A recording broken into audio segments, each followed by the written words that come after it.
Hello, my name is Melissa Williams, and this is my Educational Technology 527 final project. I'm going to be looking at Seesaw and Shadow Puppet Edu. Seesaw is an interactive journal portfolio. Teachers create activities, and students complete the activity and post it to their journals. Journals are then shared with parents. It's a great assessment tool, too. Seesaw can be used on iOS devices, Chromebooks, Android, Kindle Fire, and desktop computers. Shadow Puppet Edu is an app for the iPad that allows students and teachers to create presentations and slideshows. Creators can use their own photos and videos or access educational resources from places like NASA and the Library of Congress. My lesson that I created is for my preschool students who are 3, 4, and 5 years of age, and they're in a collaborative setting, which means that some of them are typically developing and some of them have special needs. I was able to hit on the listening comprehension, speech production, vocabulary, and technology and applications domains of the Texas Pre-K guidelines. Also, my assessment tool, which is the child observation record, I was able to hit on 2 items in my speaking and comprehension domains, and then 1 item in my tools and technology domain. If you have students with IEP goals concerning speaking and comprehension, a lesson like this is also a great way to get some data for those goals. In the lesson, students will use an iPad and the Web 2.0 tools Seesaw and/or Sock Puppet Edu to describe a drawing or photograph of something special to them, like a family member, pet, or a favorite toy. So how I would introduce this is I would read books that talk about these things, about the things that we love, and then I would talk about the things that I love, and then I would invite them to join the conversation. I might use the book Corduroy about a teddy bear, Song and Dance Man about a grandpa, and my favorite book, Houdini Was, about Houdini the hamster. Then I would send a letter home, or I would put a announcement on Seesaw, and I would ask parents and family members to talk about these things at home, and then help the kids choose something that they would like to share.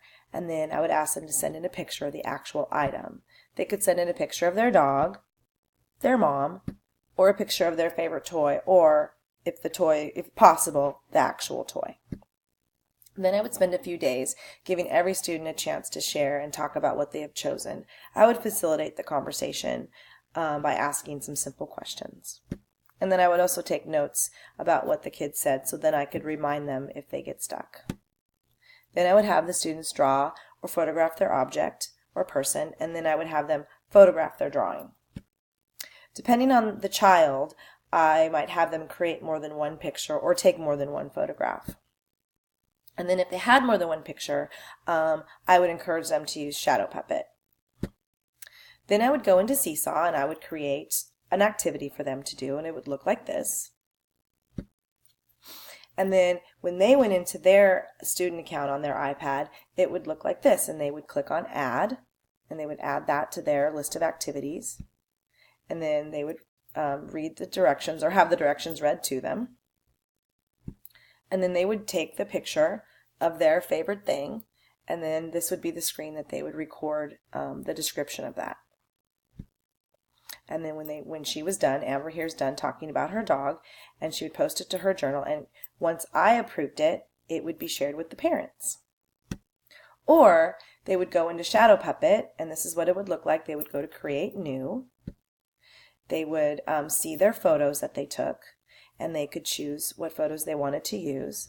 And in this case, the student chose 6 photos. And down where it says Reorder, it allows the student to manipulate the order of the pictures if they wanted to change that. Or they would click on Next. And this is what it would look like for them to press to record. So they could press Start, and they would use the arrow button to scroll through the pictures as they spoke about the pictures, or they could add text or music. And then the great thing about this is then they could share it to Seesaw, and there it is, Quincy's waiting for my approval, and once I approve it, it could be shared with his parents. And then I just wanted to share with you, Quincy's my son. He has a speech impairment, he has autism, and this is his Shadow Puppet. TJ, Murphy, Charlie Cargo, Frank Pinkerton, Sarge is boot camp. Well, I hope you enjoyed watching. Thank you.